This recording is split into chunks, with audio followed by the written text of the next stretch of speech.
प्रिय विद्यार्थियों नमस्कार। मैं श्रीमती रिंकी गुप्ता एक बार फिर से आप सभी का स्वागत करती हूँ। आज हम जैसा कि पिछली कड़ी में हम सुकनास उपदेश का अध्ययन कर रहे थे, उसी में हम आगे अध्ययन करते हैं।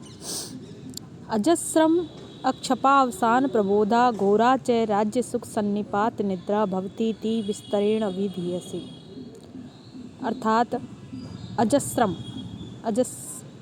का अर्थ होता है निरंतर, लगातार। अक्षपावसान प्रबोधा, क्षपा रात्रि, अवसान समाप्ति, प्रबोधा जागने वाली। तो जो क्षपावसान प्रबोधा रात्रि की समाप्ति पर जागने वाली, पर इसमें नए समास लग गया है अक्षपावसान प्रबोधा, अर्थात जो रात्रि की समाप्ति पर भी न जागने वाली है।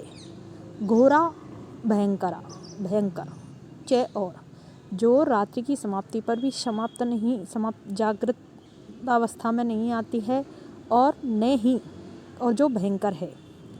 ऐसी राज्य सुख सन्निपात निद्रा, राज्य के सुख से, सुख समूह है, सन्निपात समूह है, राज्य के सुख समूह से जो उत्पन्न हुई निद्रा होती है, भवतीति होती है, वह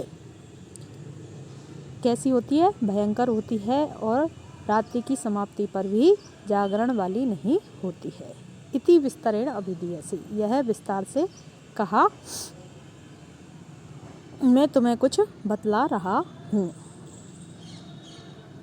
गर्भेश्वरत्वम अभिनव यौवनत्वम अप्रतिम रूपत्वम अमानुष शक्तित्वम च इति महति इयं खलु अनर्थ परंपरा।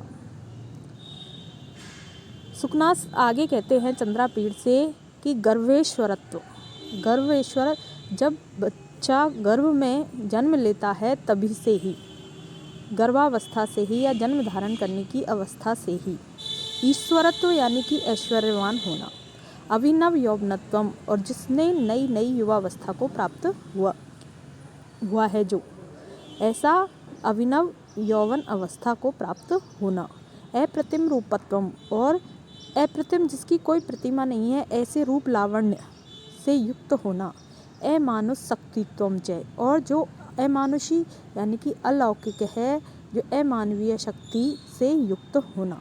तो ये जो सारी चीज़ें हैं, च इति महति इयम महति, यह महति बहुत बड़ी अनर्थ परंपरा, अनर्थों की परंपरा है, अनर्थों की श्रृंखला है, खलु निश्चित रूप से ही। तो ये परीक्षाओं में भी प्रश्न आ जाता है कि महती अनर्थ परंपरा क्या है या बहुत अनर्थों की श्रृंखला क्या है। तो ये सारी चीज़ें हमें लिखनी होती हैं। जन्मजात ऐश्वर्यवान होना, नई युवावस्था को प्राप्त होना, अलौकिक सौंदर्य से युक्त होना और अद्वितीय शक्ति से युक्त होना, ये महती अनर्थ परंपरा है। सर्व अविनयानाम एकैकम अपि एषाम आयतनम किमुत संभाव्य।